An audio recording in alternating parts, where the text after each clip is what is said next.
Hey there, welcome back. We took a little bit of time off, and I thank you for watching the episodes that we're on, and also thank you for acknowledging this show by subscribing and liking some of the videos that we have put on this channel. But if you're out there watching and you haven't done it at all, take that moment, hit that subscription, hit that like. Well, we're returning to the world of Star Trek Discovery. That's right. Today we're going to discuss a little bit of Star Trek Discovery from a different point of perspective. And what I mean by that, there was an op-ed that was put into the New York Times recently, and it was written by the name of Walter Mosley. Now, if you're not familiar with Walter Mosley, basically, he was a writer, a very good writer. He was most noted for, just recently, the Snowfall TV series on FX. He's also known for the Devil in the Blue Dress movie with Denzel Washington, which is basically the Easy Rawlins series of books that he wrote. And also, he just joined the Star Trek Discovery TV series to write for that. Now, you may ask yourself, well, why would he write an opinion piece? Well, it seems, and we're not going to really read into the piece itself. You can go out and do it. And it says, why I quit the writer's room. And when you're reading this, and you have to understand from his perspective, I mean, this is a gentleman who is a very good writer. He was hired to do a job on a TV series that's been struggling, so that basically, just to bring maybe some good stories to the table. Well, one thing I've always known, and even here at Man with the Show on Q2Cast TV, and many times before in other places that I've worked with writers' rooms, is that it gets a little racy. It can, or it can get a little, harsh as far as the verbiage or something like that. Or sometimes, to convey a story that you're trying to write, you may want to sometimes dictate a story of tragedy from your past to discuss, and basically to help to give an explanation. Because stories like that always help. And it has always helped Star Trek TV series in the past. If you ever watched the original Star Trek TV series, there are many, many episodes, everything booking from racism to the Vietnam War, and many others issues that were brought up in that TV series that you wouldn't think it was about that, but when you look back at it, and you say, really, it was in that time period, and this is what happened. Well, what happened here is Mr. Mosley was hired. He was sitting in the writer's room one day, and he was giving a sort of explanation. Now, in that total explanation, he mentioned the N-word. And basically, in that, somebody decided to call the HR services, and had a distaste for it and decided to complain to HR about it. And HR contacted Mr. Mosley, and Mr. Mosley, in tort, turned around and replied that basically, they said, well, you said the N-word. And he replied, well, I am the N-word in the writer's room, which in a way is correct, because he's basically explaining the problems that he went through when he was a younger man in a time period that basically stuff like this happened on a regular basis. But what was so harsh about that, basically him using the N-word on the complaint that was done to HR? Well, the story was that basically he was explaining of a time period that the story went that basically he told a story about a cop who explained to him on the streets of Los Angeles that he stopped all N words in Patty neighborhoods and all Patties in N neighborhoods, because they were all usually up to no good. And as he was saying, I was telling this true story as I could remember it.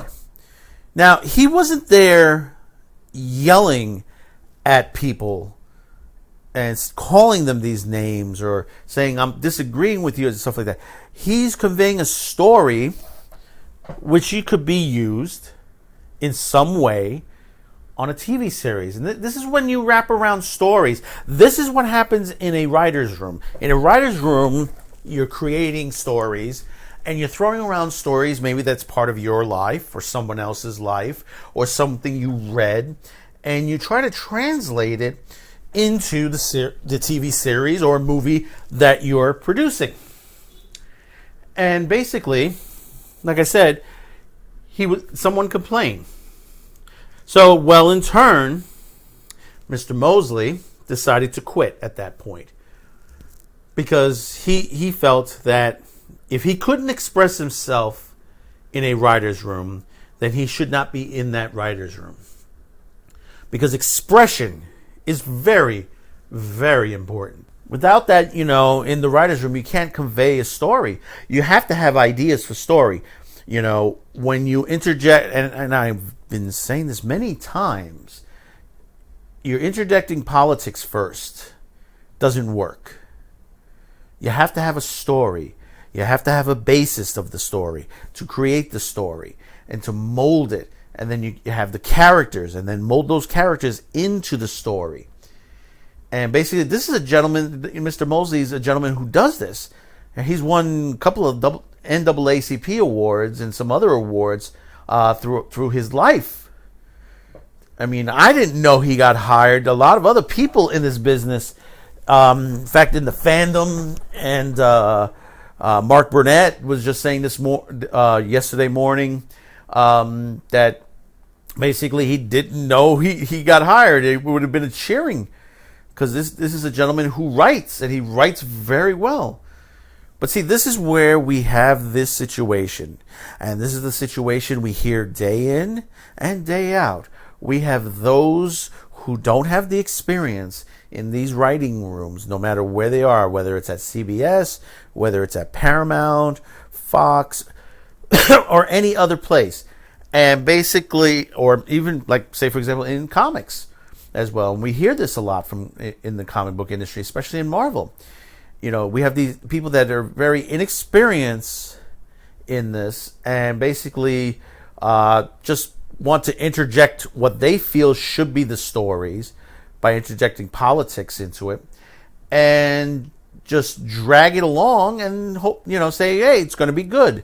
If the people don't like it, forget them. But see, the thing about it is, when you have those inexperience in there, and you have the experience just quitting because the inexperienced are just complaining left and right, that's a problem. And, these companies need to understand, you want to make money. I understand that. That's what we're in this business for. We're in to entertain and to make money. Hey, who doesn't want to make money in the entertainment business? And, when you're having so many problems with people who throw the money at you to invest into your series, and they're refusing because they just don't like how it looks, and they just say, well, you got to get something better. You got to get something better that, that the fans will like, that the fans will always back up. And he says, but we want to bring new fans into the fold. You'll always get new fans in the fold eventually. You will never get 100% at any one time. And I'll repeat that. You will not get 100% viewership all at one time. You will only get a percentage of it. That little percentile that don't watch, they don't want to watch it because they don't like it. They don't care. And that's who's working for these companies now. The people that they don't watch the series. They've never picked up a Star Trek original series and sat down and watched it. If they watched it, they skimmed through it on fast forward. and picked out parts that they just appreciated for its value, and criticized the rest. And basically, or they didn't read the books or anything of that nature, which that is commonplace, and that's happening in the comic book industry. But getting back to this gentleman, and you may ask yourself, well, what kind of gentleman is he? Is he white? Is he, well, Mr. Mosley is a black gentleman. His father is black. His mother is Jewish. They grew up in a time period where they tried to get married and couldn't get a marriage license, even though it was legal for them to get married. So it goes to show some of the troubles that himself and his family went through throughout the years.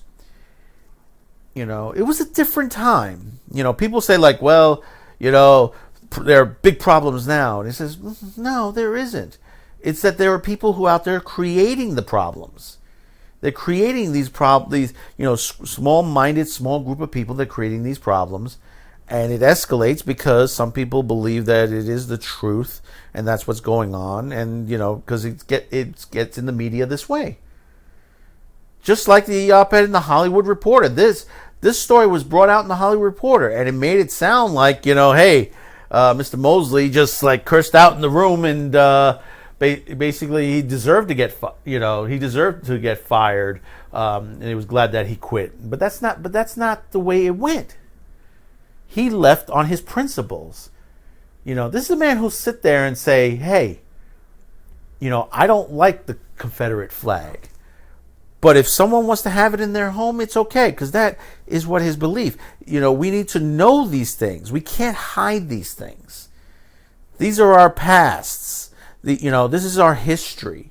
We have to embrace those things that we have on there, so we never let some of these bad things happen again. And many a times that Star Trek was criticized for basically, letting, black people, Asian people on the series. There was that whole thing with the kiss with Kirk and Uhura. That flipped everyone out. There are stories that basically, a lot of the episodes, they had to sneak by standards and practices. And they're always hard.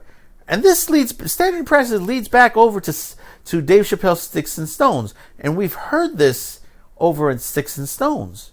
Where, if you haven't watched it yet, I'm not giving too much away.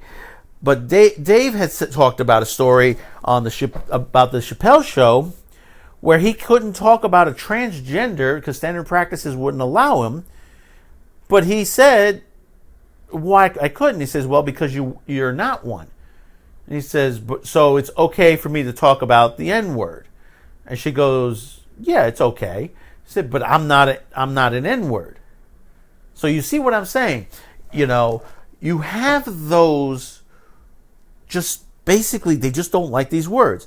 I can understand if someone's chastising you and they call you this in a writer's room, the head writer has, or the executive producer has to stand forward and say, hey, listen, that's wrong to say. Apologize to what's your situation. It's okay. I know we're getting heated in here, and that's it. End of story. But, for someone to sneak in, just to pussyfoot into human resources and just like, I think someone put it best, like that old Boondocks episode, snitches, you know what I mean? I'm not going to mention the other half, but that's the things that does happen, is that people, when something is said somewhere in a room or something like that, in an off-color remark or story, if you're telling a story and you throw in an off-color remark and you get in trouble for this. But before we conclude, I just want to bring up a line that was in there that I thought that may be more strong from what he wrote in there than everything else, is that he put in, and this is where we'll end this, there are all kinds of language that makes me uncomfortable. Half the utterances of my presidents, for instance, some people's sexual habits and desires, but I have no right whatsoever to tell anyone what they should or should not cherish or express. And that's very strong, and he's right on target. So comment below. Tell me how you feel. Tell me, have you heard about this guy? Have you seen the movie he made? Devil in the Blue Dress. Have you seen Snowfall? I mean, the guy is a very good writer. You can read the whole op-ed on the New York Times. It's Why I Quit the Writer's Room. You can just type that in. You can, it'll send you to that directly on there, and do check it out. Also, like I said, thank you for tuning into this episode and subscribing and liking it. And it's important that, and I'm glad that you're here with us to hear things like this, because I wouldn't have heard of this if I didn't hear it on YouTube. And this is where it's important for the independent creators here. Stories like this doesn't get out. Even though this was written in the New York Times, not too many people heard about it.